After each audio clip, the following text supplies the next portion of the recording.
Good morning, everybody. We are just coming on 6 a.m. over for you guys on the East Coast. And as you know, I'm 12 hours off of you. What you're looking at there is not a picture I took because what I had did not last long enough to have a picture taken. Is a burger in between pizza used as the bun. This is something that I had on my bucket list, and I decided today because we had some pizza left over from the other day. I says, today I'm having that. I'm having that for lunch. And this was one of the most delicious sandwiches I might have ever had. I know today's Taco Tuesday, but I am highly recommending for you all, notch this off of your bucket list and try it. It is amazing.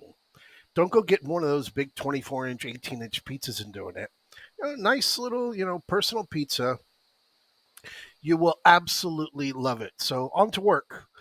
Yesterday, as much as 100%, a little bit more than, depending on your entry. I know I got a message after having spoken, because I was due to do the call over the weekend, from one of our guys, one of our members. I'm not sure the pronouns, but I use the term guys because he's male. uh, and he made $5,400 on the SPX spread yesterday, the aggressive 44, 60, 45. He had a 255 entry average. Around here, 843 is when I was saying, look for 250. Buying the 4460 puts, selling the 4465 puts. Closed out at the end of the day at 4489.72. So clearly, full credit ride all the way through. Messaged and said, with what he made on Friday and what he made on Monday, he could quit his fucking job because he made more than what he makes in a month. Obviously, you don't want to go doing that, but this is the impact that you can accept should you decide to take on the coaching that I am trying to do everything that I can possibly do to provide. And yesterday, close green, third green close of the month, not back to back, but it was a green close, still only a 37-point range. But like we said when we went into the week and when we went into yesterday, what our projected path was looking to be. Now, overnight, I'll bring you over here onto our futures. It was right here around 2 o'clock, 2:15, when I just cut out early. I said, man, that sandwich was incredible. I got to have my nap. My nap was a little bit earlier than expected. Took it 2:30. Boom. I wake up and futures are down, and I'm like, what the hell happened? And you go over and have yourself a look, and you see to yourself, it's all about the 10-year. The 10-year. The 10-year spiked up to 4.233 overnight. And I'll bring you on to the 10-year because the 10-year is far from over. What you're looking at here is back on July 18th, and we have been on this run since around July 18th up to this level over here where we're above 41.55, which we've mentioned quite a few times over in the chat room. Take you onto that wider view, and again, this was the wider view that we were looking at, because after we had peaked back over here in October of last year, everything just kind of started to settle down, but we were always holding right around that 3.4% on the 10-year. And then you could see there back in May, we were starting to get that bullish move, that bullish rally, and a very clear inverted head and shoulders, which is now inside of a bigger inverted head and shoulders. And I still say from the projections, with this 4089 now having been accomplished and we're above 4155, this has every intent and every right to go up there and start hunting for that 44 and pull you out a bit wider so that you can see where we're at from a big scale. This is where we got to back in 2007 when we shit the bed with the financial crisis, all the way up here to 5.316, 5316. We're right here at 4184. So, as you can see over here, trolling around 2004, 2005, that was obviously much different because we were talking about We were at war back then. Max available. You'll still be able to see it. When I was a kid, you had CDs, because you could put your money in a bank for 6 months and get 6, 7, 8%.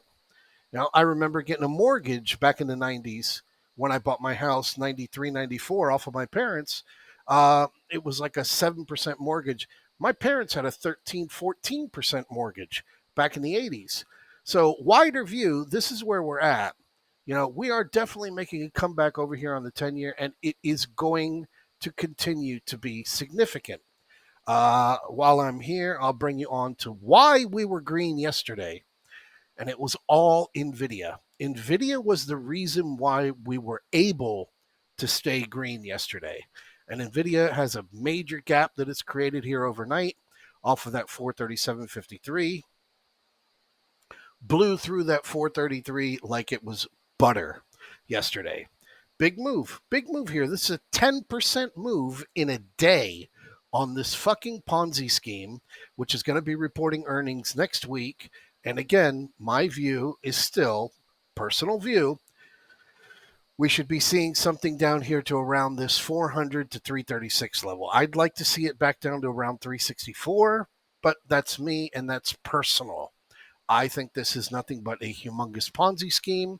And what we're looking here is the first wave down. This will be the bounce wave up, and then earnings will determine whether or not next week is going to be the fireworks for the downside projections that we had prior to going into this previous week. VIX, got your little gap down here, down 20 points on the S&P futures, right? Down 20 points, well off of yesterday's lows. NASDAQ, very, very clearly in charge, down 56 points. Your Dow Jones having a little bit of trouble here. Same thing over here with your Russell 2000. And this is also because you've just recently had news come out. News came out just about 30 minutes ago, 15 minutes ago, from Fitch, warning of the potential downgrades to U.S. banks, including J.P. Morgan Chase, should the banking industry deteriorate further. This was according to CNBC. So there is a canary in the coal mine, and you're much better off sticking with your charts rather than going over to the SEC website and searching Scion Asset Management LLC, seeing that there has been one filing as of recent, which was yesterday, and then going over and trying to go on your own and decipher what is it that Michael Burry has done. All right. You see here that there is a position, $738 million position for 2,000 shares of, or 2,000 positions of QQQ puts. You go scroll down further and you see $886.5 million for 2 million SPY puts. You don't have the date. You don't have the strike. You don't have the capital to be able to absorb what Michael Burry can absorb. Stick with your charts. Stick with what's in front of you. The charts will always project you where your path is headed, and we play that almost perfectly 200 to 225 trading sessions out of every year. There's going to be 20 or 30 of them every year where we're going to have the wrong direction. Yesterday, as you see, you worked out on your SPY calls as well. SPY calls worked out fantastically as the SPX opened up right up to the 5-day moving average and then took on that 5-day moving average, which has moved now, obviously, because yesterday was done, and was just continuing to support the 5-day moving average, closing on the highs of the day. Fantastic from a short-term point of view. From a wider point of view, as you can see here, here's our high of the day, 44.90. We're far off from Wednesday's high. Far off from Tuesday's high. So there is still an enormous amount of work that is going to be taking place over the course of this week. Nothing is to be taken for granted. Same thing over here with QQQ. You look at your NVIDIA 1-minute chart, go back over to it. Here's your NVIDIA 1-minute chart from the opening bell. From the opening bell, this takes place. 1-minute chart. And then we come over to QQQ and look at the 1-minute chart. It's the exact same chart. So that's the reason why some of you have asked about NVIDIA this or NVIDIA that. It's inside QQQ. QQQ is a lot cheaper. Stick with QQQ. So we made it up to 371.88 yesterday. Not quite up to where my levels are, but we did make it up to 371.88. As you can see here, continuing still, lower highs all the way, double bottom for now, lower lows all the way. Looking for 373, 372.79. And then you've got that gap that's unfilled up there, just above 374 for 375. You got your high over here from last week, Thursday. And again, I am looking for us to get up to around 375, 376 during this OPEX week, because OPEX week is when you shake and bake all the little retail guys who go out there and chase the Michael Burry news. So getting a little bit of a dip today overnight, and I wouldn't look at it as something that will trap you so that you want to start getting short. Obviously, we're due much. There's a lot of potential here that we could get down here and visit yesterday's low. Fantastic. Absolutely fantastic. As you're seeing on a lot of other things that you're looking at, other than continuing to pay attention to that 10-year, keeping the 10-year, because this is the most significant catalyst right now. The 10-year, while the DXY, the dollar, is not doing anything fantastically, yes, today is Taco Tuesday. Yes, we could get ourselves a little bit of a dip today. Yes, this is still OPEX week, FOMC minutes tomorrow. Again, my view, puts, we played the hell out of it all the way down into last week. This is an opportunity here for much smaller size, but to be playing the calls for the forced bounces over the course of the week. I'll have a SPY alert out for you as we get closer to the opening bell. Same thing with the QQQ, and I will see you guys in the chat room in about 3.5 hours.